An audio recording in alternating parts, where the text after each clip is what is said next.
আজকে আমরা ফিলিস্তিনের ইতিহাস মুহাম্মদ সাল্লাল্লাহু আলাইহি ওয়াসাল্লাম থেকে শুরু করব। আজকে আমাদের বক্তব্যের দ্বিতীয় পর্ব ইনশাআল্লাহ।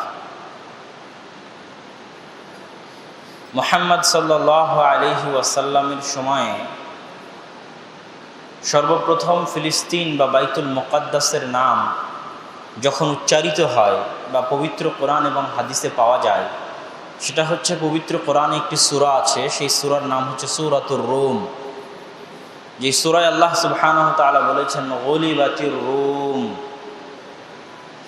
এই আয়াত অবতীর্ণ হওয়ার প্রেক্ষাপট যেটা ছিল সেটা হচ্ছে তৎকালীন যুগে সারা পৃথিবী দুই সাম্রাজ্যে বিভক্ত ছিল। একটি হচ্ছে রোমান সাম্রাজ্য, আরেকটি হচ্ছে পারস্য সাম্রাজ্য। রোম শব্দ থেকে এসেছে, যেটা কোরআনে ব্যবহৃত হয়েছে, আর রোম হচ্ছে ইতালির রাজধানী রোম। ইতালির রাজধানী রোম কেন্দ্রিক খ্রিস্টানদের যে একটা বলয়, যেটাকে আমরা এখন ইউরোপ নামে জানি, সেই ইউরোপকেই মূলত আরবিতে রোম বলা হয়। আর পারস্য সাম্রাজ্য হচ্ছে বর্তমান ইরান, যাকে আরবিতে ফুরস বা ফারেস বলা হয়। সেই ফারেস থেকেই আমরা বলি পারস্য, পারসি, যারা ফার্সি ভাষায় কথা বলে। তো পারস্য সাম্রাজ্যের কেন্দ্র ছিল ইরান, আর রোমান সাম্রাজ্যের কেন্দ্র ছিল ইউরোপ। এই দুই বৃহৎ সাম্রাজ্যে পৃথিবী বিভক্ত ছিল। রোমানরা ছিল আহলুল কিতাব। আহলুল কিতাব মানে যাদের উপর আসমানি কিতাব অবতীর্ণ হয়েছে, যারা কোনো না কোনো নবীর উম্মত। তো রোমানরা ছিল খ্রিস্টান, ঈসা আলাইহিস সালাতু ওয়াস সালামের অনুসারী। অন্যদিকে পারস্য ছিল অগ্নি পূজক, আগুনের পূজারী তথা মুশরিক, আহলুল কিতাব নয়। তো আমরা গত জুমায় দেখেছি যে বাইতুল মুকাদ্দাস অতীতের যুগের সকল জাতি গোত্রের নিকট এবং সকল নবীর নিকট কতটা গুরুত্বপূর্ণ এবং কতটা ইতিহাসের ধারা পরিবর্তনকারী একটি জিনিস হচ্ছে বাইতুল মুকাদ্দাস বা জেরুজালেম। তো এই জেরুজালেম নিয়ে রোমান এবং পারস্যদের মধ্যে যুদ্ধ লেগেই থাকতো। রাসূল সাল্লাল্লাহু আলাইহি ওয়াসাল্লাম যখন মক্কায়, তখন পারস্যরা রোমানদেরকে পরাজিত করে বাইতুল মুকাদ্দাস দখলে নিয়ে নেয়। এই ঘটনায় মক্কার মুশরিকরা খুশি হয় আর মুসলমানেরা কষ্ট পায়। মুশরিকরা খুশি হয় এই জন্য যে পারস্যরা অগ্নিপূজক, তাদের সাথে তাদের মিল আছে, উভয়ই মুশরিক।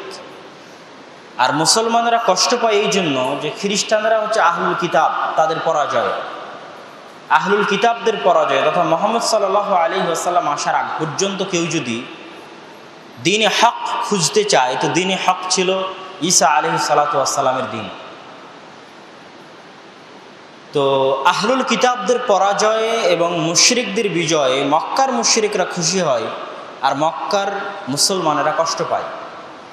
তখন আল্লাহ সুবহানাহু ওয়া তাআলা পবিত্র কোরআনে আয়াত অবতীর্ণ করেন গলিবাতির রোম, যে অচিরেই রোমরা বিজয় লাভ করবে এবং তারা অচিরেই পারস্যদের নিকট থেকে বাইতুল মুকাদ্দাস দখলে নেবে। যেই বছরে মুহাম্মদ সাল্লাল্লাহু আলাইহি ওয়াসাল্লামের সাথে বদরের যুদ্ধ সংঘটিত হয়, ঠিক সেই বছরেই রোমানরা পারস্যদেরকে পরাজিত করে, আগের পরাজয়ের 8 থেকে 9 বছর পরে পারস্যদেরকে পরাজিত করে পুনরায় বাইতুল মুকাদ্দাস দখলে নেয়। তখন মুসলমানেরা পুনরায় খুশি হয়। এটা হচ্ছে বাইতুল মুকাদ্দাসের সাথে মুসলমানদের বা মুহাম্মদ সাল্লাল্লাহু আলাইহি ওয়াসাল্লামের পবিত্র কোরআন এবং হাদিস খুঁজলে প্রথম সম্পর্ক খুঁজে পাওয়া যায়, যে বাইতুল মুকাদ্দাস আহলুল কিতাবদের হাতে থাকায় মুসলমানেরা খুশি হচ্ছে, আর অগ্নি পূজকদের হাতে থাকায় মুসলমানেরা কষ্ট পাচ্ছে। এখান থেকে আমাদের বর্তমান সময়ে একটা শিক্ষণীয় আছে, যেটা আমরা দেখি যে ফাতাহ এবং হামাস নিয়ে ফেসবুক, অনলাইন, ইউটিউব, টুইটারে অনেক তর্ক বিতর্ক, মতানৈক্য, মতভেদ। এই ঘটনা থেকে আমরা একটা জিনিস শিখতে পারি, যে বাইতুল মুকাদ্দাস যদি একজন অগ্নিপূজকের হাতের চাইতে একজন আহলুল কিতাবের হাতে থাকার কারণে আল্লাহ রাসূল সন্তুষ্ট হয়, তাহলে ইহুদিদের হাতে থাকার চাইতে খ্রিস্টানদের হাতে থাকা ভালো। খ্রিস্টানদের হাতে থাকার চাইতে একজন মুসলমান যার আকীদা খারাপ যদি হয় তো তার হাতে থাকা ভালো। সুতরাং বাইতুল মুকাদ্দাসের লড়াইয়ে আপনাকে দেখতে হবে কে কম খারাপ এবং কার কাছে কালিমা আছে, কে মুসলমান। এই জায়গায় অন্যান্য বিভিন্ন বাহাস নিয়ে এসে ইহুদিবাদী জায়নিস্টদেরকে সহযোগিতা করা বা মুসলমানদেরকে কষ্ট দেওয়া, এটা হচ্ছে নির্বুদ্ধিতার পরিচয়। এরপরে দ্বিতীয় যখন বাইতুল মুকাদ্দাসের নাম পবিত্র কোরআন এবং ইতিহাসের পাতায় দেখা যায়, সেটা হচ্ছে মেরাজের ঘটনা। মেরাজের ঘটনায় আল্লাহ সুবহানাহু ওয়া তাআলা পবিত্র কোরআন মাজিদে বলেছেন, সূরা ইসরা, যেটা পবিত্র কোরআনের একদম মাঝামাঝি 15তম পারায় শুরু হচ্ছে, সুবহানাল্লাযী আসরা বিআবদিহি লাইলাম মিনাল মাসজিদিল হারাম ইলাল মাসজিদিল আকসা। ওই সত্তার মহাপবিত্রতা যিনি তার বান্দাকে ভ্রমণ করিয়েছেন কাবা থেকে আল মসজিদ আল আকসা, মসজিদুল হারাম থেকে মসজিদুল আকসা পর্যন্ত। তার বান্দাকে ভ্রমণ করিয়েছেন কাবা থেকে বাইতুল মুকাদ্দাস পর্যন্ত। এখানে পবিত্র কোরআনে আল্লাহ সুবহানাহু ওয়া তাআলা সরাসরি বাইতুল মুকাদ্দাসের নাম উচ্চারণ করেছেন। এটাই হচ্ছে মেরাজের ঘটনা, যেটার বর্ণনা দিতে গিয়ে রাসূল সাল্লাল্লাহু আলাইহি ওয়াসাল্লাম বহু হাদিসে মেরাজের ঘটনার বর্ণনা পাওয়া যায়। তার মধ্যে যতটুকু আমাদের বাইতুল মুকাদ্দাসের সাথে সম্পৃক্ত আমরা শুধু ততটুকুই নিব। আবু যার গিফারি রাদিয়াল্লাহু তাআলা আনহু থেকে বর্ণিত, তিনি বলেন রাসূল সাল্লাল্লাহু আলাইহি ওয়াসাল্লাম বলেছেন, ফুরিজা আন সাকফি বাইতি, আমার বাড়ির ছাদ ফেড়ে জিবরাইল আসলেন, ওয়া না বিমাক্কা, এমত অবস্থায় আমি মক্কায় আছি। তারপর তিনি আমার সিনা চাক বুক কাটলেন এবং একটি স্বর্ণের পাত্রে জমজমের পানি দিয়ে তিনি আমার সিনা ধৌত করলেন। সুম্মা গাসালাহু বিমা'i জামজাম। তারপরে হিকমত এবং ঈমানে পরিপূর্ণ করে আমার আত্মাকে বা অন্তরকে পুনরায় স্থাপন করা হলো। ফাফরাগাহু ফি সদরি, আমার বুকের মধ্যে স্থাপন করা হলো। সুম্মা আখাযা বিয়াদি, তারপরে তিনি আমাকে নিয়ে চলতে শুরু করলেন। আনাস বিন মালিক রাদিয়াল্লাহু তাআলা আনহুর বর্ণনায় তার এই চলার বর্ণনাটা পাওয়া যায়। রাসূল সাল্লাল্লাহু আলাইহি ওয়াসাল্লাম বলেন, আমার নিকটে নিয়ে আসা হয়েছে বিল বোরাক, বোরাককে, হুয়া দাব্বাতুন ফাওকাল হিমার, যেটা ঘোড়ার চাইতে ছোট কিন্তু গাধার চাইতে একটু বড়। তার দৃষ্টিশক্তি ততদূর পর্যন্ত সে তার পা রাখে। ফারাকিবতুহু হাত্তা আতাইতু বাইতাল মাকদিস, আমি সেটাতে আরোহণ করলাম, আমাকে আরোহণ করতে বলা হলো। তারপরে আমি চলে আসলাম বাইতুল মাকদিসে। ফারাবাতুহু বিল হালাকাহ আল্লাতী তারবুতু বিহাল আম্বিয়া, আমি বোরাককে বাঁধলাম ওই জায়গার সাথে যেই জায়গায় আম্বিয়ায়ে কেরাম বাঁধতেন। কেননা অতীতের চলে যাওয়া সব অধিকাংশ নবীর স্মৃতি বিজড়িত হচ্ছে বাইতুল মুকাদ্দাস, যেটা আমরা গত জুমায় আলোচনা করেছি। তো যেখানে নবীরা তাদের বাহন বাঁধতেন, আমি সেখানে আমার এই বাহনটা বাঁধলাম। সুম্মা দাখালতু, তারপর আমি প্রবেশ করলাম মসজিদ আকসায়। ফাসাল্লাইতু বিরাকাতাইন, এবং সকল নবীকে সাথে করে নিয়ে 2 রাকাত সালাত আদায় করলাম। তাহলে ইসলামের ইতিহাসে দ্বিতীয়বার যখন বাইতুল মুকাদ্দাসের নাম আমরা দেখতে পাচ্ছি, তখন আল্লাহ রাসূল মক্কায়, আর সেটা হচ্ছে মেরাজের ঘটনা, যেটা আল্লাহ পবিত্র কোরআনেও বর্ণনা করেছে, যেটা রাসূল সাল্লাল্লাহু আলাইহি ওয়াসাল্লামের বিভিন্ন হাদিসেও পাওয়া যায়। তৃতীয়, ইসলামের ইতিহাসে রাসূল সাল্লাল্লাহু আলাইহি ওয়াসাল্লামের জীবদ্দশায় বাইতুল মুকাদ্দাসের আলোচনা। মেরাজ সম্পূর্ণ করে রাসূল সাল্লাল্লাহু আলাইহি ওয়াসাল্লাম যখন সালাত ফরজ করে নিয়ে ফিরে আসলেন, তখন মুসলমানেরা কাবায় থাকার পরেও, মক্কায় থাকার পরেও বা কাবার পাশে সালাত আদায় করার পরেও তারা সালাত আদায় করতে শুরু করলো বাইতুল মুকাদ্দাস মুখী হয়ে। আউয়ালু কিবলাতিন, প্রথম কিবলা মুসলমানদের বাইতুল মুকাদ্দাস। অথচ সর্বশ্রেষ্ঠ ঘর কাবা। আউয়ালু বাইতিন উদিআ লিন-নাস বিবাক্কা, কোরআনের আয়াত। সর্বপ্রথম যে ঘর ইবাদতের জন্য তৈরি করা হয়েছে সেটা মক্কায়, সেটাই কাবা। এটাই সর্বশ্রেষ্ঠ, এতে কোনো সন্দেহ নাই। সর্বশ্রেষ্ঠ ঘরের পাশে থেকেও মুসলমানেরা সালাত আদায় করতেছে বাইতুল মুকাদ্দাস মুখী হয়ে। এখানে আরও একটি আশ্চর্যের বিষয় যে তৎকালীন জাহেলি আরব যুগে তারা তো মুশরিক, তারা কেউ আহলুল কিতাব নয়, তাদের কাছে আহলুল কিতাবদের গ্রন্থ বা বই পুস্তক সেইভাবে ছিল না। খ্রিস্টান বা ইহুদি ধর্মের প্রচার মক্কায় সেইভাবে ছিল না, তারা সবাই মুশরিক। তাদের কাছে জাহেলি যুগ থেকে সবচেয়ে সম্মানিত, সবচেয়ে গ্রহণযোগ্য, সবচেয়ে দামি ঘর হচ্ছে মক্কার কাবা, এবং কাফেররা পর্যন্ত সেখানে হজ করার জন্য যেত। তাহলে যেই পরিবেশে রাসূল সাল্লাল্লাহু আলাইহি ওয়াসাল্লাম বেড়ে উঠেছেন, সেই পরিবেশে বাইতুল মুকাদ্দাসের নাম শোনারই কথা নয়। যদি শুনেও থাকেন তো বাইতুল মুকাদ্দাসকে অত মূল্যায়ন করার কথা নয়, কেননা তার আশেপাশের সবাই কাবাকে সবচেয়ে বেশি মূল্যায়ন করে, তিনি নিজে কাবাকে সবচেয়ে বেশি মূল্যায়ন করেন, অথচ কাবার পাশে থেকে তিনি সালাত আদায় করতেছেন বাইতুল মুকাদ্দাস মুখে। এর মধ্যে হিজরত সংঘটিত হলো। রাসূল সাল্লাল্লাহু আলাইহি ওয়াসাল্লাম হিজরত করে এসে কুবায় সর্বপ্রথম মসজিদ তৈরি করলেন মদিনায়। সেই মসজিদটি নির্মিত হলো বাইতুল মুকাদ্দাস মুখী হয়ে, যেহেতু তখনও কিবলা বাইতুল মুকাদ্দাস। কিন্তু রাসূল সাল্লাল্লাহু আলাইহি ওয়াসাল্লামের মন চাইতো সবসময় যে তিনি কাবামুখী হয়ে সালাত আদায় করবেন, যেটা আল্লাহ সুবহানাহু ওয়া তাআলা পবিত্র কোরআনে বর্ণনা করেছেন সূরা বাকারার 144 নম্বর আয়াতে, যে কদ নারা তাকাল্লুবা ওয়াজহিকা ফিস সামা, আপনি বারবার আসমানের দিকে চান যে কোনো ওহী আসে কিনা কিবলা পরিবর্তনের, এটা আমি বুঝতে পারি।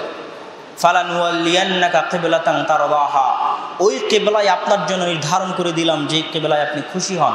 ফাওয়াল্লি ওয়াজহাকা শাতরাল মসজিদিল হারাম, অতএব আজ থেকে আপনার মুখমণ্ডল ফিরিয়ে নিন কাবার দিকে। তো 16 থেকে 17 মাস মুসলমানেরা যেই কিবলামুখী হয়ে সালাত আদায় করেছে কাবার পাশেও এবং মদিনাতেও, এবং প্রথম নির্মিত মসজিদ নির্মিত হয়েছে বাইতুল মুকাদ্দাস মুখী হয়ে, সেটাই হচ্ছে জেরুজালেমের বাইতুল মুকাদ্দাস। তাহলে রাসূল সাল্লাল্লাহু আলাইহি ওয়াসাল্লামের জীবদ্দশাতে আমরা এটা তৃতীয় ঘটনা দেখলাম বাইতুল মুকাদ্দাস কেন্দ্রিক। এখানে একটা কথা আমি বলে রাখি যে কেন কিবলা বাইতুল মুকাদ্দাস মুখী করা হলো, এটা নিয়ে অনেক বিশ্লেষণ, অনেক আলোচনা হয়, কিন্তু সকল আম্বিয়া ইকরামের গত জুমার খুতবা দেখার পরে আমার কাছে যেটা মনে হয়েছে সেটা হচ্ছে, বাইতুল মুকাদ্দাস যদি মুসলমানদের কিবলা না হতো, বা মেরাজ যদি বাইতুল মুকাদ্দাসের দিয়ে রাসূল সাল্লাল্লাহু আলাইহি ওয়াসাল্লাম না করতেন, তাহলে বাইতুল মুকাদ্দাসের সাথে মুসলমানদের সম্পর্ক তৈরি হতো না, মুসলমানরা বিচ্ছিন্ন থাকতো বাইতুল মুকাদ্দাস থেকে। আর বাইতুল মুকাদ্দাস হচ্ছে অতীতে চলে যাওয়া সব নবী রাসূলের ইবাদতের স্থান। তাহলে ইসলাম যদি সার্বজনীন ধর্ম হয়, ইসলাম যদি সর্বশ্রেষ্ঠ ধর্ম হয়, যেটা সারা পৃথিবীব্যাপী নিজের আধিপত্য বিস্তার করবে, সেই আধিপত্য পূর্ণতা পাবে না বাইতুল মুকাদ্দাস ব্যতীত। কেন সারা পৃথিবী যদি আমার দখলে থাকে আর বাইতুল মুকাদ্দাস যদি ইহুদি নাসারার দখলে থাকে, তো ইহুদি নাসারার কোনো প্রবলেম নাই, কোনো কিছু যায় আসে না, সেটাতে ইসলামের শ্রেষ্ঠত্ব বুঝায় না।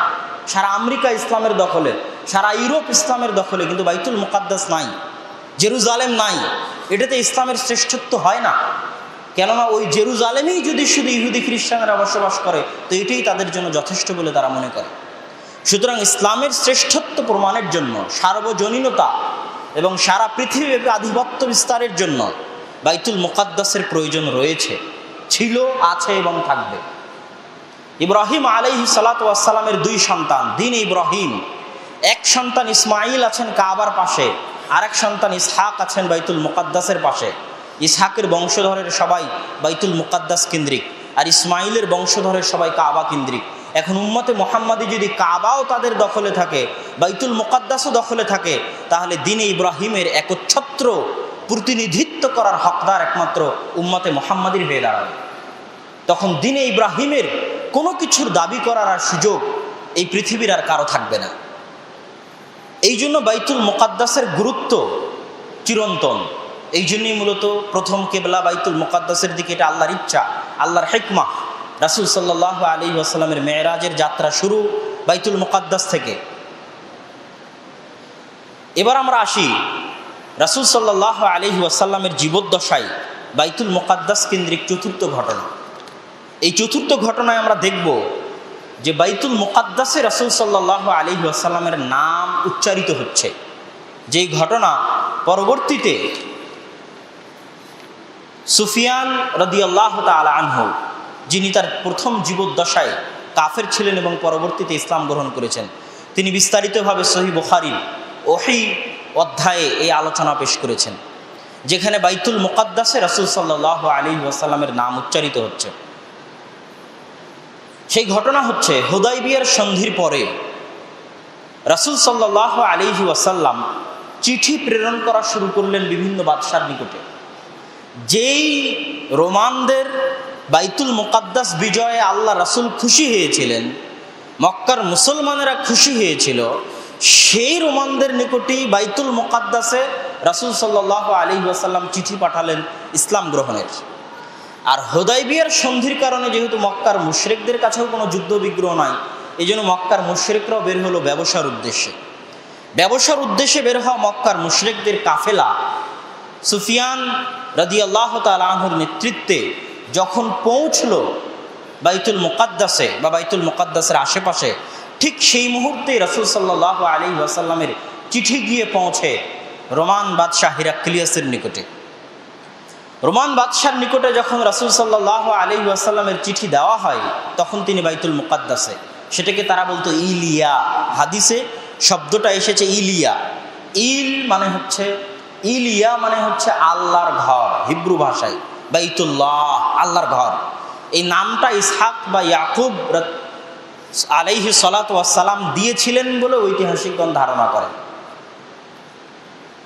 তো এখন যখন চিঠি গিয়ে পৌঁছলো রোমান বাদশার নিকটে, তখন তার নিকটে এই খবরও গেল যে আরব থেকে একদল মানুষ ব্যবসা করতে এসেছে। তখন তিনি এই চিঠি পড়ার আগেই তাদেরকে ডেকে পাঠালেন। এবার বিস্তারিত এখানে আলোচনা হচ্ছে হাদিসে ডেকে পাঠানোর পর। তখন বাদশাহ জিজ্ঞেস করছে, আইয়ুকুম আকরাবু নাসাবান বিহাযা রাজুল। এই মক্কার কাফের মুশরিকদের যে ব্যবসায়ী গ্রুপ বাইতুল মুকাদ্দাসে তাদেরকে বাদশাহ ডেকে পাঠালো, তাদেরকে বাদশাহ জিজ্ঞেস করছে, আচ্ছা আমার নিকটে অমুকের চিঠি এসেছে, তার সবচেয়ে নিকটবর্তী তোমাদেরকে, তোমাদের মধ্যে ওই ব্যক্তি তথা মুহাম্মদ সাল্লাল্লাহু আলাইহি ওয়াসাল্লামের সবচেয়ে নিকটবর্তী কে? তখন সুফিয়ান বললেন রাদিয়াল্লাহু তাআলা আনহু যে আমি আকরাবুহুম নাসাবান, বংশগত দিক থেকে আমি তার সবচেয়ে নিকটবর্তী। তখন বাদশাহ বলল, উদনুহু মিন্নি, আমার নিকটে আসো, কাছে আসো। আকাররিবু আসহাবাহু ফাজআলুহুম ইনদা যাহরি সুম্মা ক্বালা লিতুরজুমানিহি কুল লাহুম ইন্নী সাইলুন আন হাযা রাজুল ফাইন কাযাবানি ফাকাযযিবুহু।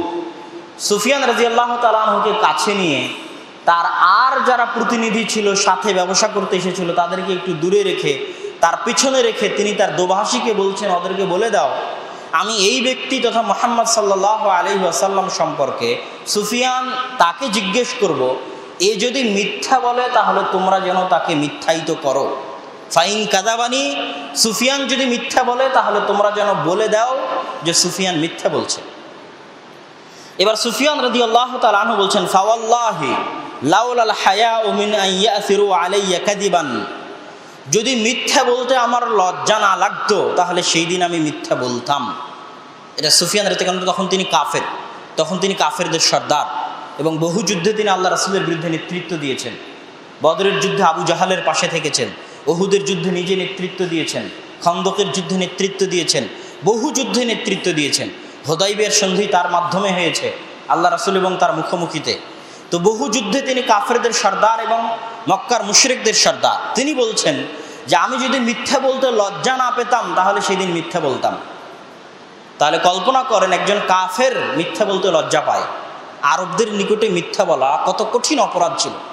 আর এখন মুসলমান অহরহ মিথ্যা বলে, 24 ঘন্টা মিথ্যা বলে, সকাল সন্ধ্যা মিথ্যা বলে, উঠতে বসতে মিথ্যা বলে, অথচ সুফিয়ান কাফের অবস্থায় মিথ্যা বলতে লজ্জা পাচ্ছে। তো প্রথম তাকে যে জিজ্ঞাসা করা হলো, সেই জিজ্ঞাসা হচ্ছে কাইফা নাসাবুহু ফীকুম, আচ্ছা এই ব্যক্তি যে নবুয়তের দাবি করছে তার নাসাব, তার বংশমর্যাদা তোমাদের মধ্যে কেমন? তা আমি বললাম হুয়া ফীনা যু নাসাব, তিনি আমাদের মধ্যে উঁচু বংশমর্যাদার অধিকারী। ফাহাল ক্বালা হাযাল কওলু মিনকুম আহাদুন ক্বাত্তু ক্বাবলাহ, আচ্ছা এই বংশের মধ্যে আগে কি কেউ নবুয়তের দাবি করেছিল? আমি বললাম না, এই বংশের মধ্যে আগে কেউ কোনোদিন নবুয়তের দাবি করেনি। ফাহাল কানা মিন আবাইহি মিন মালাক, আচ্ছা এই বংশে আগে কি কেউ কোনোদিন রাজা ছিল? আমি বললাম না, এই বংশে আগে কেউ কোনোদিন রাজা ছিল না। তখন হেরাক্লিয়াস জিজ্ঞেস করছে, ফাশরাফুন নাস ইয়াত্তাবিউনাহু আম দুআফাউহুম, তার অনুসরণ কারা করে, সমাজের গরিব মানুষ না সমাজের ধনী মানুষ? আমি বললাম বাল দুআফাউহুম, সমাজের গরিব মানুষ তার অনুসরণ করে, মিসকিন মানুষ। আমি বললাম আয়াজিদুন আম ইয়ানকুসুন, তার সদস্য সংখ্যা দিন দিন বাড়ছে না কমছে? আমি বললাম বাল ইয়াজিদুন, বরং দিন দিন বাড়ছে। ফাহাল ইয়ারতাদ্দু আহাদুম মিনহুম সাখতাতান লিদীনিহি বা'দা ইয়াদখুলা ফিহি, তাদের মধ্যে কেউ কি ইসলাম ধর্ম একবার গ্রহণ করার পর পুনরায় ফিরে আসে?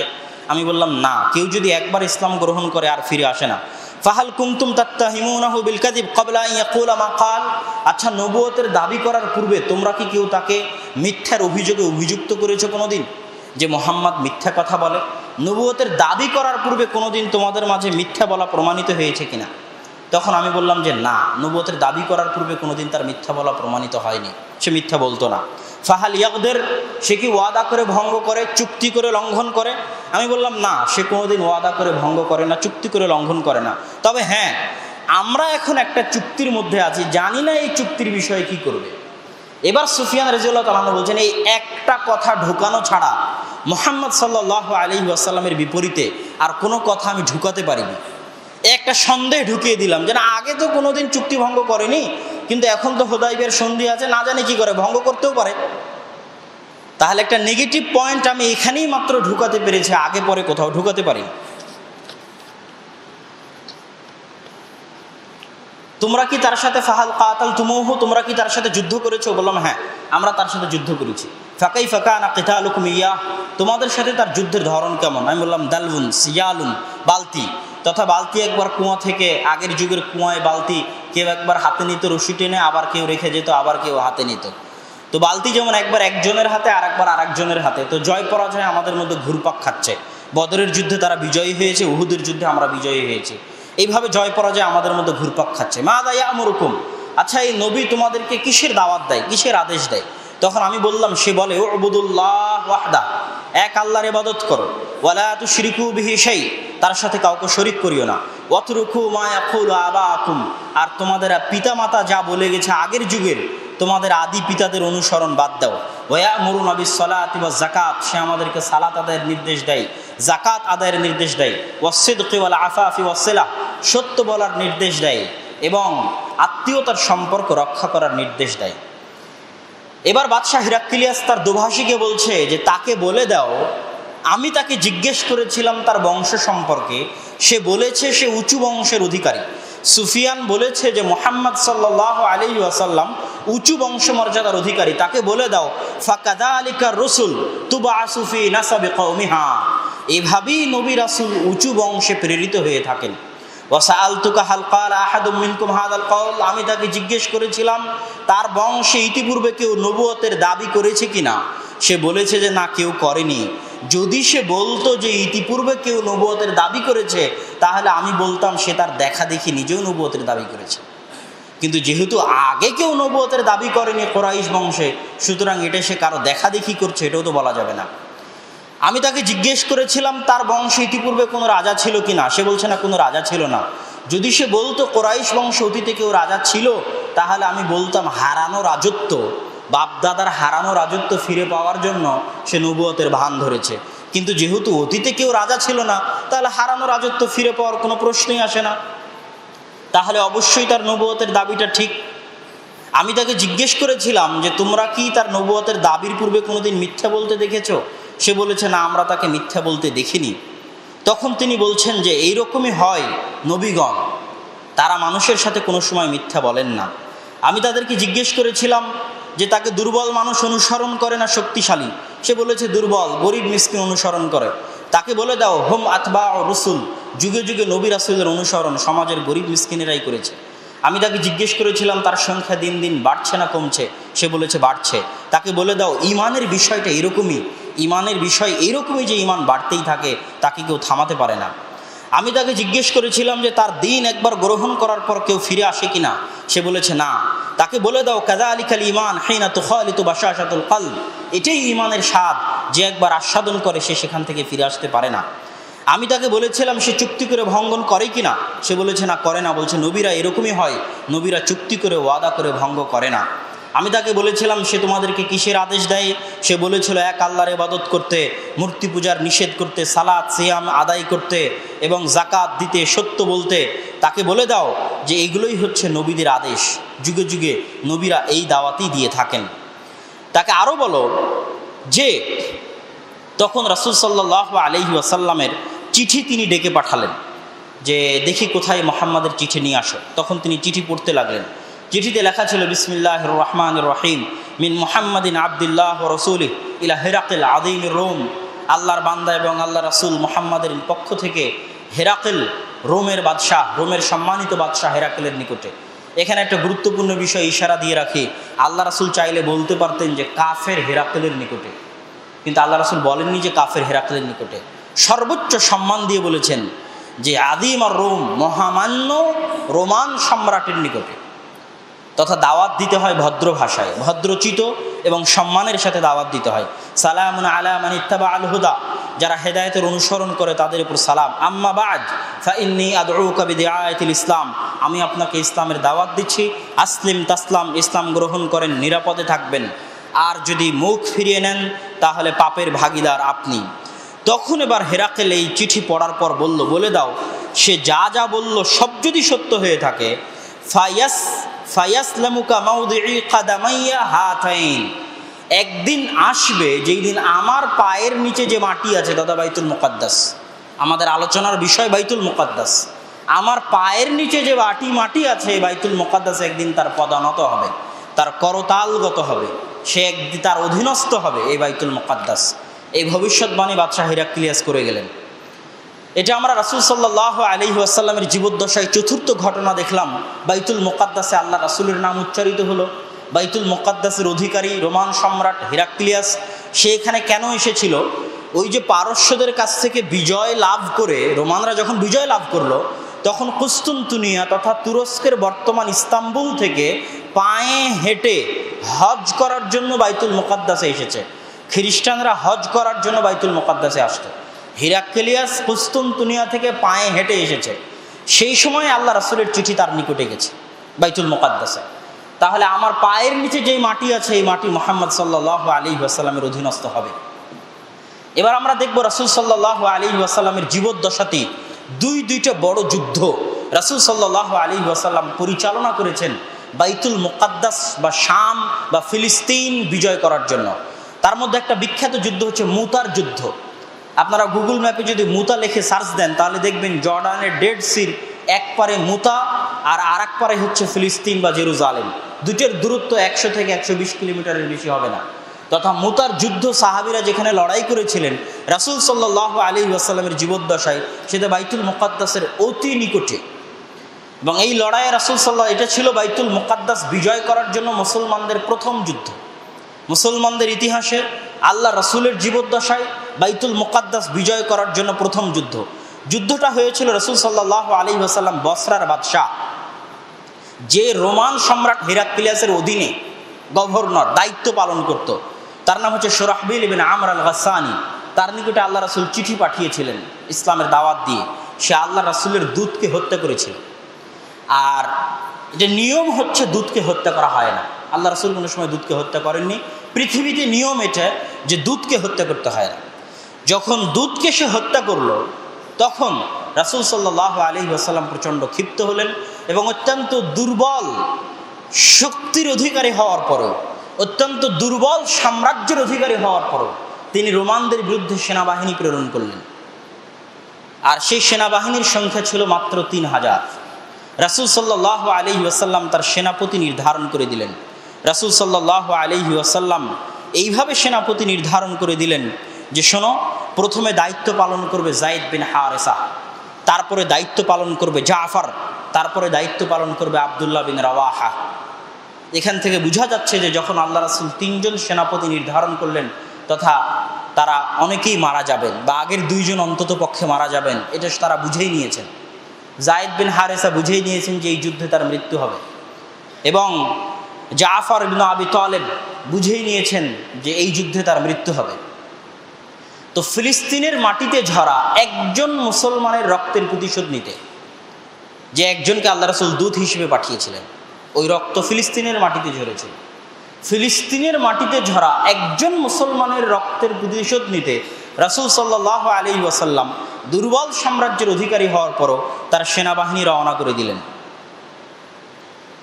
মুতার যুদ্ধে মুসলমানরা এক ভয়ঙ্কর যুদ্ধে লিপ্ত হলো। তাদের বিপরীতে প্রায় 1 লক্ষ রোমান সৈন্যবাহিনী ছিল, আর মুসলমানরা ছিল মাত্র 3000।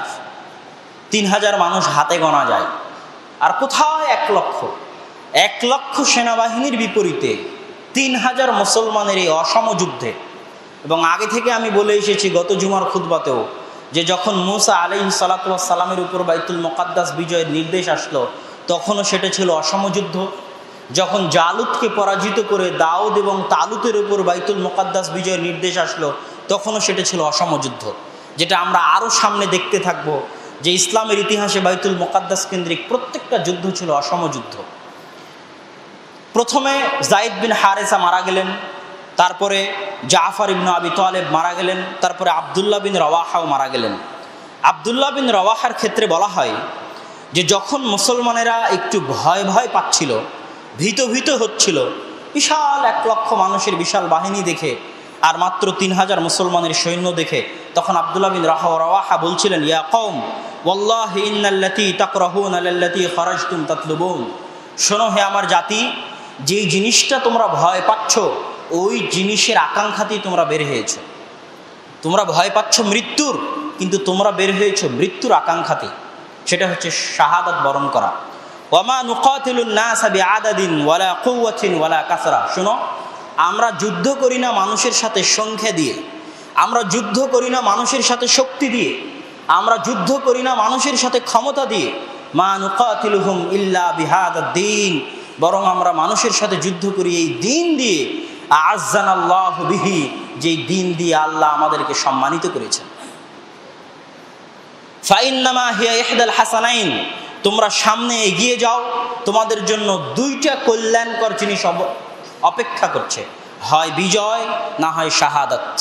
এই শাহাদাতের তামান্না নিয়ে তোমরা বের হয়েছো, সুতরাং এখানে ভয়ের কিছু নয়।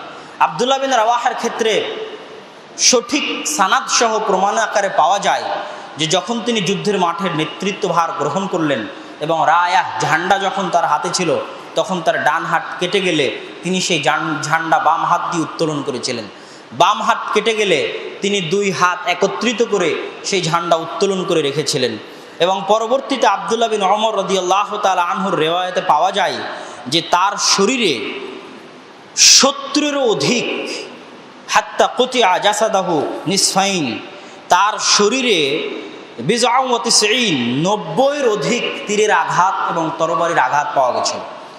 90-এর অধিক তীরের আঘাত এবং তরবারির আঘাত নিয়েও তিনি যুদ্ধের মাঠ থেকে পলায়ন করেননি, যুদ্ধের মাঠ থেকে ঝান্ডা পরিত্যাগ করেননি।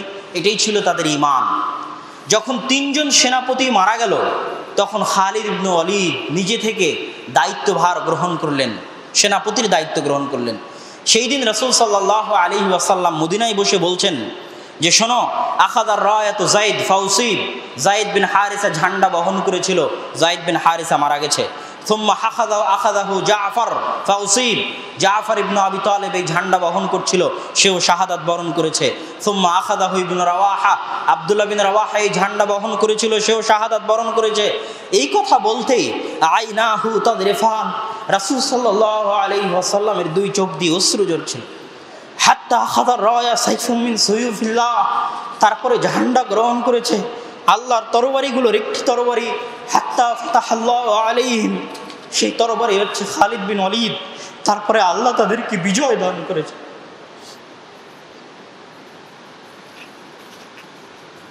বাইতুল মুকাদ্দাস বিজয়ের জন্য মুসলমানদের মুহাম্মদ সাল্লাল্লাহু আলাইহি ওয়াসাল্লামের জীবদ্দশায় 2য় যুদ্ধ ছিল তাবুকের যুদ্ধ। মুতার যুদ্ধে এক প্রকার পরাজয় বরণ করে যখন রোমানরা পূর্ণ শক্তিতে মদিনার উপর আক্রমণ করার প্রস্তুতি নিচ্ছে, তখন রাসূল সাল্লাল্লাহু আলাইহি ওয়াসাল্লাম সিদ্ধান্ত নিলেন যে তাদেরকে মদিনার বাইরে আটকাতে হবে। যদি মদিনার বাইরে আটকাতে না পারি, তাহলে ইসলামের এই ছোট্ট ক্ষুদ্র সাম্রাজ্য ধূলিসাৎ হয়ে যেতে পারে। আর পরাজয় যদি মদিনার বাইরে হয়, তো পালিয়ে এসে মদিনায় আশ্রয় নেওয়া যাবে। এই জন্য রাসূল সাল্লাল্লাহু আলাইহি ওয়াসাল্লাম প্রস্তুতি স্বরূপ মদিনার অসহায় দরিদ্র মিসকিন মুসলমানদেরকে নির্দেশ দিলেন দান করার জন্য, সাদাকা করার জন্য।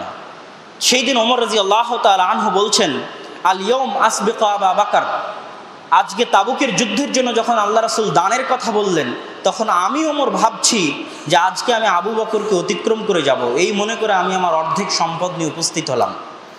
অর্ধেক সম্পদ নিয়ে উপস্থিত হওয়ার পর আমি দেখি আবু বকর রাদিয়াল্লাহু তাআলা আনহু এসেছেন। রাসূল সাল্লাল্লাহু আলাইহি ওয়াসাল্লাম তাকে বলছেন, মা আবকাইতা লি আহলিক, আবু বকর তুমি তোমার পরিবারের জন্য কি রেখে এসেছো? তখন আবু বকর বলছে, আবকাইতু লাহুমুল্লাহ ওয়া রাসূলা, আমি আল্লাহ এবং আল্লাহর রাসূলকে পরিবারের জন্য রেখে এসেছি, বাকি যা ছিল সব নিয়ে এসেছি। সেই দিন আমি ওমর বললাম, লা উসাবিকুকা ইলা শাইইন আবাদা, আজকের পর আমি কোনোদিন আবু বকরকে পরাজিত করতে পারবো না।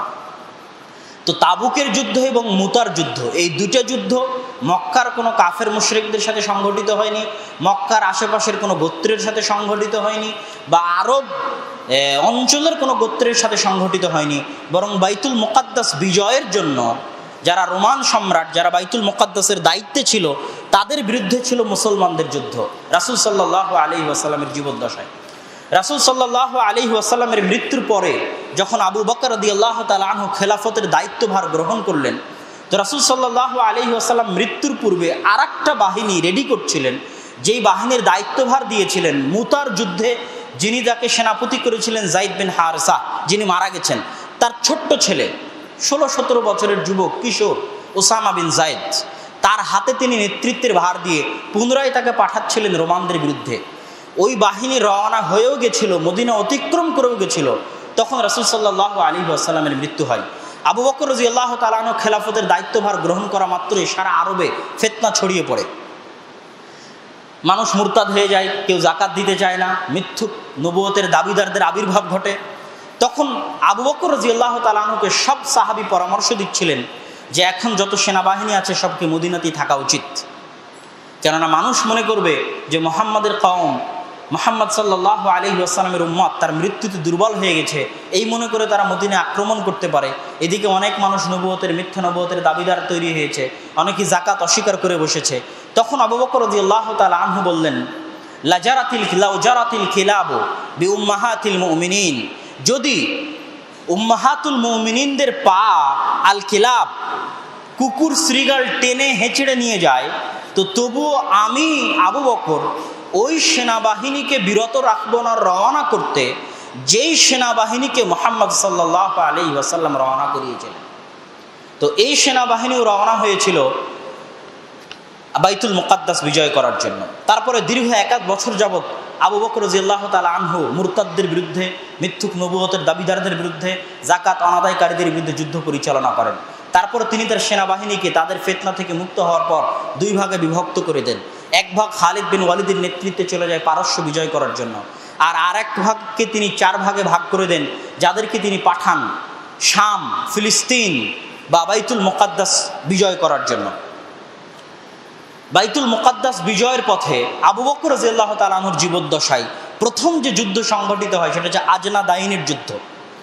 আজনাদাইনের এই যুদ্ধ হচ্ছে সর্বপ্রথম আবু বকর রাদিয়াল্লাহু তাআলা আনহুর খেলাফত আমলে বাইতুল মুকাদ্দাসকে বিজয় করার জন্য যুদ্ধ। এই যুদ্ধে খালিদ বিন ওয়ালিদ ছিলেন এবং আরও বহু সাহাবী ছিলেন যারা এই যুদ্ধে অংশগ্রহণ করেছেন। আজনাদাইন হচ্ছে বর্তমান ফিলিস্তিনের রামাল্লা থেকে মাত্র 30-40 কিলোমিটার দক্ষিণে, জায়গার নাম হচ্ছে আজনাদাইন। এই যুদ্ধে মুআজ বিন জাবাল রাদিয়াল্লাহু তাআলা আনহু থেকে অনেক বড় সাহাবী ছিলেন। এই যুদ্ধে মুআজ বিন জাবাল সাহাবীদেরকে বলেছিলেন, ইয়া মা'শারাল মুসলিমিন আশরু আনফুসাকুম আল ইয়াউমা লিল্লাহ, আজকে তোমরা তোমাদের নিজের জীবনকে বিক্রি করে দাও আল্লাহর জন্য। ফাইন্নাকুম ইন হাজামতুমুহুম আল ইয়াউম কানাত লাকুম হাদিহিল বিলাদ দারাল ইসলাম আবাদা, আজ যদি তোমরা বিজয় লাভ করতে পারো তাহলে এই পুরো ফিলিস্তিন, পুরো শাম চিরদিনের জন্য বিলাদুল ইসলাম বা মুসলমানদের দেশ হিসেবে থেকে যাবে। এটা ছিল আবু বকর রাদিয়াল্লাহু তাআলা আনহুর জীবদ্দশায় সংঘটিত হওয়া যুদ্ধ। আবু বকর রাদিয়াল্লাহু তাআলা আনহু ফিলিস্তিনের বিজয় দেখে যেতে পারেননি। আবু বকর রাদিয়াল্লাহু তাআলা আনহুর মৃত্যুর পরে ওমর রাদিয়াল্লাহু তাআলা আনহু যখন ক্ষমতার দায়িত্বভার গ্রহণ করেন, ক্ষমতার দায়িত্বভার গ্রহণ করা মাত্রই তিনি খালিদ বিন ওয়ালিদকে প্রধান সেনাপতির পদ থেকে অপসারণ করেন। এটা ওমর রাদিয়াল্লাহু তাআলা আনহুর খেলাফত আমলের এক ব্যতিক্রমধর্মী সিদ্ধান্ত ছিল, যেটা ঐতিহাসিকদের আলোচনায় বিভিন্ন রকম উল্টাপাল্টা আলোচনা হয়, কিন্তু আসলে কেন তিনি তাকে প্রধান সেনাপতির দায়িত্বভার থেকে অপসারণ করেছিলেন, সে বিষয়ে তার নিজস্ব কিছু বর্ণনা বিভিন্ন রেওয়ায়েতে পাওয়া যায়। ওমর রাদিয়াল্লাহু তাআলা আনহু বলছেন, ওয়াল্লাহি ইন্নী লামা আযিলহু আন সাখাতিহি ওয়ালা খিয়ানা, আমি খালিদ বিন ওয়ালিদকে তার কোনো ভুলের কারণে অপসারণ করিনি। ওয়ালাকিন্নী রাআইতু, বরং আমি দেখছি, আন্নান নাসা ক্বাদ ফুতিনু বিহি ফাখাশাইতু আন ইউওয়াক্কিলু ইলাইহি, আমি দেখছি যে মানুষ মনে করে বসতেছে যে খালিদ বিন ওয়ালিদ থাকলেই যুদ্ধে বিজয় হয়, আর খালিদ বিন ওয়ালিদ যদি না থাকে তাহলে যুদ্ধে বিজয় হবে না।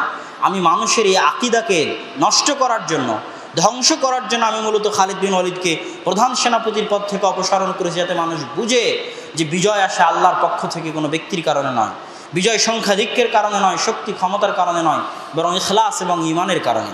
এবং ঠিকই খালিদ বিন ওয়ালিদের অপসারণের পরে যখন আবু উবাইদা ইবনুল জাররাহকে প্রধান সেনাপতির দায়িত্ব দেওয়া হলো, তখন তার নেতৃত্বে বাইসানের যে যুদ্ধ সংঘটিত হয়েছিল, এই যুদ্ধে মুসলমানেরা বিজয় লাভ করেছিলেন।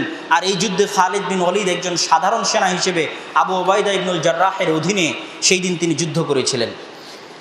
এবার আমরা দেখব বাইতুল মুকাদ্দাস বিজয়ের সর্বশেষ এবং সবচেয়ে বড় যুদ্ধ। বাইতুল মুকাদ্দাস বিজয়ে সর্বশেষ, কেননা কিছুক্ষণ পরে আমরা দেখব ওমর রাদিয়াল্লাহু তাআলা আনহু বাইতুল মুকাদ্দাস বিজয় করবেন। বাইতুল মুকাদ্দাস বিজয়ের সর্বশেষ এবং সবচেয়ে বড় এবং সবচেয়ে ভয়ঙ্করতম যুদ্ধ, সেই যুদ্ধ হচ্ছে ইয়ারমুকের যুদ্ধ। রোমান সম্রাট হেরাক্লিয়াস আন্তাকিয়া বা এন্টাকি, যেটা তুরস্ক এবং সিরিয়ার সীমান্তবর্তী অঞ্চলে এখনও আছে, গুগল ম্যাপে সার্চ দিলে এখনও দেখা যাবে, সেখানে বসে সে পরিকল্পনা করতে থাকলো যে এই যে মুসলমানরা পারস্য এবং রোমানদের বিরুদ্ধে অব্যাহত যুদ্ধ চালিয়ে যাচ্ছে, এবং আজনাদাইনের যুদ্ধে যে তাদের পরাজয় হয়েছে, বাইসানের যুদ্ধে তাদের পরাজয় হয়েছে, এটার প্রতিশোধ নেওয়ার জন্য, ভয়ঙ্করতম প্রতিশোধ নেওয়ার জন্য সে রওনা করলো। এবং তার সাথে ছিল 2 লক্ষের বেশি সেনাবাহিনী।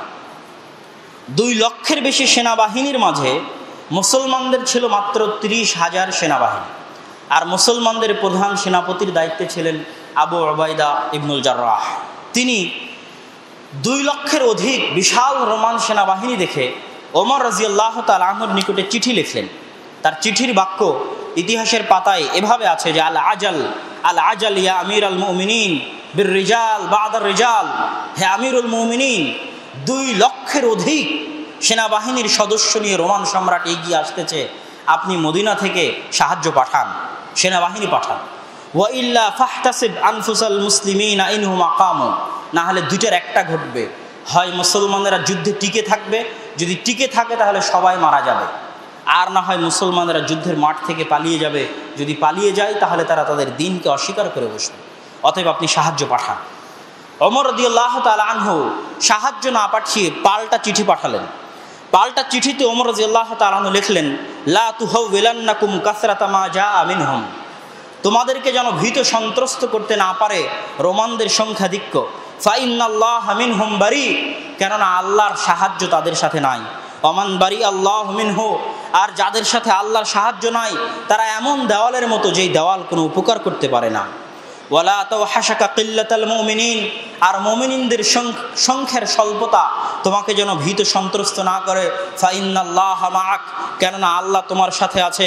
ওয়ালাইসা কালিলান মান কানা আল্লাহু আযজা ওয়া জাল্লা মাআ, আর যার সাথে আল্লাহ সুবহানাহু ওয়া তাআলা থাকে তারা সংখ্যায় অল্প হতে পারে না। তারপর ওমর রাদিয়াল্লাহু তাআলা একটা আয়াত লিখলেন, যে আয়াত আমরা গত জুমায় পড়েছি, যে আয়াত অবতীর্ণ হয়েছিল যখন জালুতের বিরুদ্ধে যুদ্ধের জন্য দাউদ আলাইহিস সালাতু ওয়াস সালাম এবং তালুত রওনা করেছিলেন। ওই সংক্রান্ত ঘটনার বর্ণনা দিতে গিয়ে পবিত্র কোরআনের আয়াত, ফালাম্মা ফাসালা তালুতু বিল জুনুদ ক্বালা ইন্নাল্লাহা মুবতালিকুম বিনাহার ফামান শারিবা মিনহু ফালাইসা মিন্নি, এই লম্বা ঘটনা আমরা গত জুমায় আলোচনা করেছি। তার শেষ বাক্য ছিল কি, কাম মিন ফিআতিন কালিলাতিন গালাবাত ফিআতান কাসীরা বিইজনিল্লাহ, এরকম কত অল্প সংখ্যক মানুষ রয়েছে যাদেরকে আল্লাহ বিজয় দান করেন সংখ্যাধিক্যের উপর, আল্লাহ সুবহানাহু ওয়া তাআলার সাহায্য অনুযায়ী এবং আল্লাহ সুবহানাহু ওয়া তাআলার ইচ্ছা অনুযায়ী।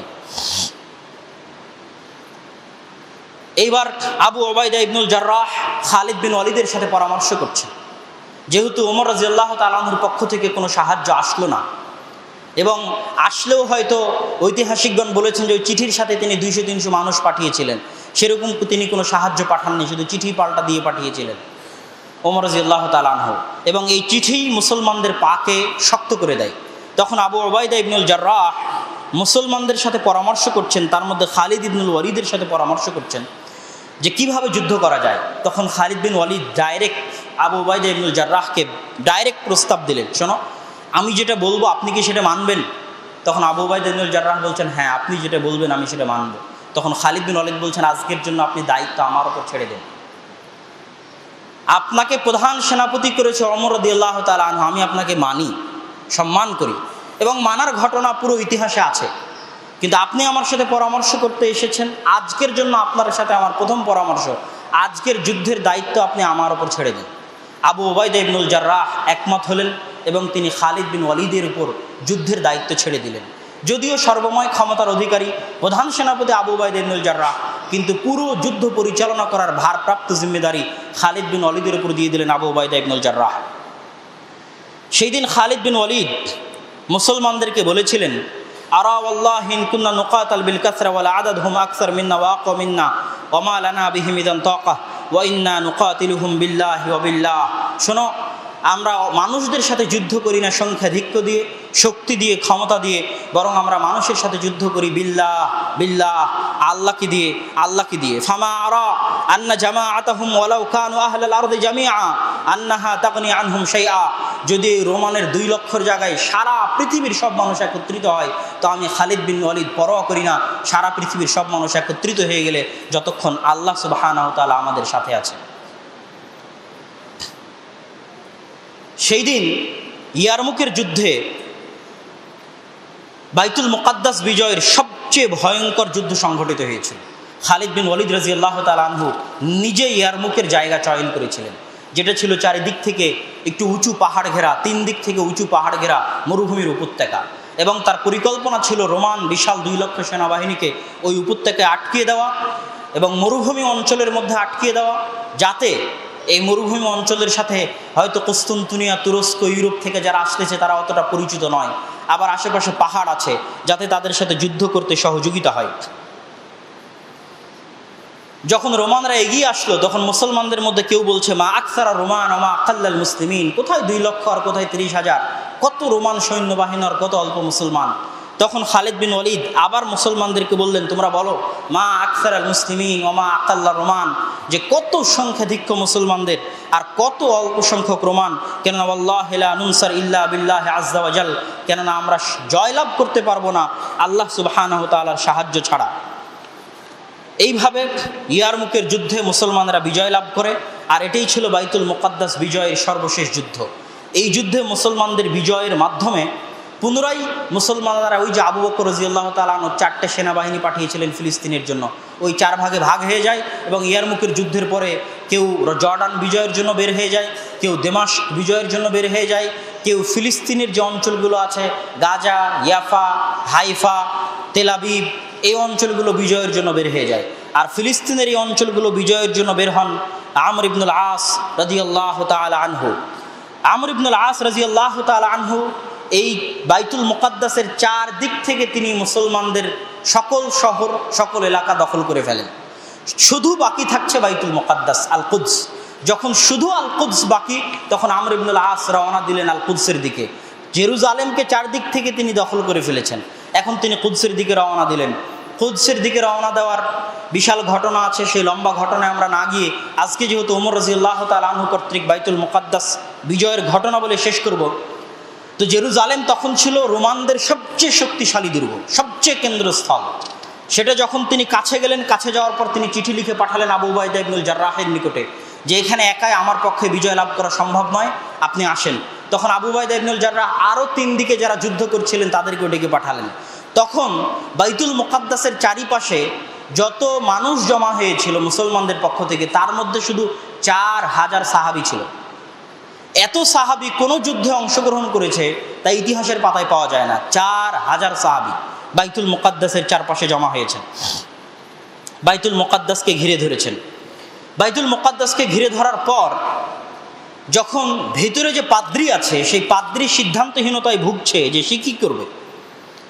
সিদ্ধান্তহীনতায় ভুগতে যখন আবু উবাইদা ইবনুল জাররাহ আসেন, তখন মুসলমানেরা তাকবীর দিচ্ছিল। মুসলমানদের তাকবীর ধ্বনিতে পাদ্রী ভিতর থেকে বের হয়ে এসে দেখলো যে কে এসেছে। দেখে আবু উবাইদা ইবনুল জাররাহ। তখন সে তার হাতে থাকা তাওরাত বা ইনজিলের সাথে মিলিয়ে দেখে যে বাইতুল মুকাদ্দাস যার বিজয় করার কথা সে তো এ নয়। তখন আবার সে বাইতুল মুকাদ্দাসের ভিতরে ফিরে গিয়ে বলছে, তোমরা শান্ত থাকো, যার হাতে বাইতুল মুকাদ্দাস বিজয় হওয়ার কথা সে এখনো আসেনি, অতএব কোনো চিন্তা নাই। কিন্তু খাদ্যের সংকটের কারণে, পানির সংকটের কারণে পাদ্রী আবার বের হয়ে এসে আমর ইবনুল আসের সাথে কথা বলতে চায়। আমর ইবনুল আসের সাথে কথা বলতে বলতে মদিনায় বসে থাকা ওমর রাদিয়াল্লাহু তাআলা আনহুর বৈশিষ্ট্যের আলোচনা আসে। যখন ওমর রাদিয়াল্লাহু তাআলা আনহুর বৈশিষ্ট্য পাদ্রী শুনে, তখন পাদ্রী বলে, হ্যাঁ এই তো সে যার হাতে বাইতুল মুকাদ্দাস বিজয় হবে, আমাদের কিতাবে লেখা আছে। তাহলে এক চুক্তিতে এক শর্তে আমরা বাইতুল মুকাদ্দাস তোমাদের হাতে দিতে পারি, সেটা হচ্ছে খলিফাতুল মুসলিমিন আমিরুল মুমিনিন ওমর রাদিয়াল্লাহু তাআলা আনহুকে বাইতুল মুকাদ্দাসে উপস্থিত হওয়া লাগবে। তাহলে বাইতুল মুকাদ্দাসে 4 খলিফার দ্বিতীয় খলিফা ওমর রাদিয়াল্লাহু তাআলা আনহু উপস্থিত হচ্ছেন। আবু উবাইদা ইবনুল জাররাহ চিঠি লিখে পাঠালেন, ওমর রাদিয়াল্লাহু তাআলা আনহু বলছেন, আমি আসছি বাইতুল মুকাদ্দাসের উদ্দেশ্যে।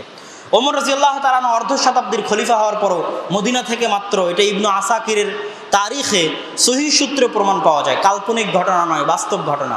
মদিনা থেকে মাত্র একটা বাহন, একটা উট আর তার সাথে একজন গোলাম নিয়ে তিনি রওনা হলেন। তার পরনে ছিল তালি লাগানো ছিটে ফাটা জামা, অর্ধ শতাব্দীর খলিফা। আর গোলামের সাথে তার চুক্তি ছিল, এই লম্বা রাস্তায় 1000 কিলোমিটার রাস্তা, 1000 কিলোমিটারের বেশি, আপনি মদিনা থেকে সার্চ দিয়ে বাইতুল মুকাদ্দাস পর্যন্ত দেখবেন 1000 কিলোমিটারের বেশি রাস্তা। অর্ধেক রাস্তা আমি বহন করব, তারপরে আবার তুমি, তারপরে আবার আমি, তারপরে আবার তুমি। এইভাবে ওমর রাদিয়াল্লাহু তাআলা আনহু গোলামের সাথে এই চুক্তিতে আবদ্ধ হয়ে আসলেন। যেই মুহূর্তে দামেস্ক গেট, এখনও জেরুজালেমের দামেস্ক গেট আছে, দামেস্ক গেট দিয়ে ওমর রাদিয়াল্লাহু তাআলা আনহু নিকটবর্তী এসে গেছেন, কাছে এসে গেছেন, তখন তার পালি ছিল উটের রশি ধরে টানা, আর উটের উপর বসেছিল গোলাম। আবু উবাইদা ইবনুল জাররাহ নিজে অনেক বড় পরহেজগার, অনেক বড় তাকওয়াবান এবং অনেক বড় আল্লাহ ভীরু মানুষ হওয়ার পরেও আবু উবাইদা ইবনুল জাররাহের অন্তরে কষ্ট হলো। কি কষ্ট হলো? যে এই এত বড় ফিলিস্তিনের অধিবাসী, জেরুজালেমের অধিবাসীরা কি মনে করবে যে মুসলমানদের বাদশাহ এরকম এত ছিটেফাটা জামা পরে, পুরো শরীর ধুলোয় মলিন, বৃত্তিহীন মাটিতে মলিন অবস্থায় আসতেছে। এটা তার অন্তরে কষ্ট দিল। তিনি কাছে গিয়ে ওমর রাদিয়াল্লাহু তাআলা আনহুকে বলছেন, ওমর রাদিয়াল্লাহু তাআলা আনহু, আপনি এটা কি পোশাক পরে এসেছেন? ইয়ানজুরু ইলাইনা রোমান নাযরাতা কিল্লা, রোমানরা আমাদেরকে ছোট চোখে দেখতেছে, নিচু চোখে দেখতেছে, আপনি কিভাবে এখানে এসেছেন? তখন ওমর রাদিয়াল্লাহু তাআলা আনহু বলছেন, লাউ কানা গায়রু ক্বালাহা, হে আবু উবাইদা ইবনুল জাররাহ, আজকের এই কথা তুমি না বলে যদি অন্য কেউ বলতো তাহলে মানাতো। কুন্না কওমান আযিল্লাহ, আমরা ছিলাম অপমানিত জাতি, আমাদের কোনো মান সম্মান ছিল না, মুশরিক ছিলাম, সমাজে অগ্রহণযোগ্য ছিলাম, আমাদের কোনো ক্ষমতা ছিল না, আমাদের কোনো দাপট ছিল না। ফাআযানাল্লাহু আযজা ওয়া জাল্লা বিল ইসলাম, আল্লাহ আমাদেরকে ইসলাম দিয়ে সম্মানিত করেছেন, আল্লাহ আমাদেরকে ইসলাম দিয়ে ক্ষমতা দিয়েছেন, আল্লাহ আমাদেরকে ইসলাম দিয়ে সাহায্য দিয়েছেন।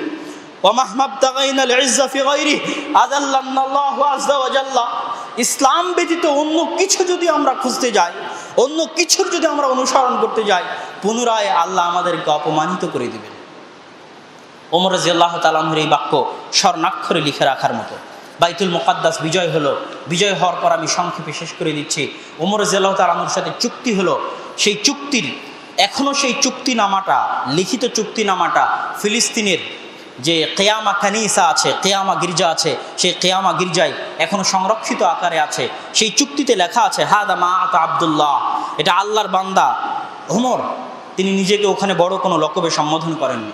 আল্লাহর বান্দা ওমর আহলা ইলিয়া বাইতুল মুকাদ্দাসের অধিবাসীকে দিচ্ছে মিনাল আমান, নিরাপত্তা, আমান আনফুসিহিম ওয়া আমওয়ালিহিম, বাইতুল মুকাদ্দাসের খ্রিস্টান যত অধিবাসী আছে সকলের জান, মাল, ধন, সম্পদ নিরাপদ। যদিও আমরা মুসলমানেরা আমাদের আকীদা খ্রিস্টানদের আকীদার বিরোধী, কেননা মুসলমানদের কোরআনে লেখা আছে ওমা কতালুহু ওয়া মা সালাবুহু ওয়ালাকিন শুব্বিহা লাহুম, মুসলমানেরা বিশ্বাস করে ঈসা আলাইহিস সালামকে হত্যা করা হয়নি, তাকে আসমানে উঠিয়ে নেওয়া হয়েছে। আর খ্রিস্টানরা বিশ্বাস করে তাকে হত্যা করা হয়েছে। এই বিরোধিতার পরও আতাহুম আমানান লিআনফুসিহিম ওয়া আমওয়ালিহিম, তাদেরকে আমি নিরাপত্তা দিচ্ছি। লা ইউকরাহুনা আলা দীনিহিম, ইসলাম গ্রহণ করার জন্য জবরদস্তি করানো হবে না। ওয়ালা ইউদাররা আহাদুম মিনহুম, কাউকে কোনো ক্ষতি করা হবে না। ওয়ালা ইয়াসকুনু বিইলিয়া মাআহুম আহাদুম মিনাল ইয়াহুদ, আর এই বাইতুল মুকাদ্দাসে তাদের সাথে কোনো ইহুদি বসবাস করতে পারবে না। এ আবার আজীব চুক্তিতে এখনও লেখা আছে। এই কথা কোথায় থেকে আসলো? এটা ওমর রাদিয়াল্লাহু তাআলা নিজে থেকে যোগ করেননি, এটা পাদ্রির দাবি ছিল যে আপনি চুক্তিতে এই জিনিসগুলো যোগ করেন। তার মধ্যে এই বাক্যটা যোগ করতে ওমর রাদিয়াল্লাহু তাআলা আনহুকে বাধ্য করা হয় যে এই জেরুজালেমে কোনো ইহুদি বসবাস করতে পারবে না। এবং নিকট অতীতেও ইহুদিদের উপর সবচেয়ে অত্যাচার, সবচেয়ে জুলুম, সবচেয়ে অপমান অপদস্থ মূলত খ্রিস্টানদের হাতেই হয়েছে।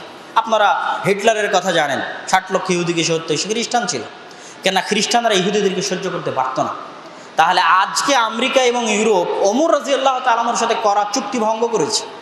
আজকে তারা বাইতুল মুকাদ্দাসে ইহুদিদেরকে বসবাস করতে দিচ্ছে, অথচ তারা ওমর রাদিয়াল্লাহু তাআলা আনহুর সাথে এই চুক্তি এখনও আছে ফিলিস্তিনের কিয়ামা গির্জার মধ্যে, যে ওমর রাদিয়াল্লাহু তাআলা আনহুর সাথে তারা চুক্তি করেছিল এখানে কোনো ইহুদি বসবাস করতে পারবে না। ওমর রাদিয়াল্লাহু তাআলা আনহু চুক্তি কমপ্লিট করার পর পাদ্রীকে বললেন, পাদ্রী তাকে কিয়ামা গির্জায় নিয়ে গেল।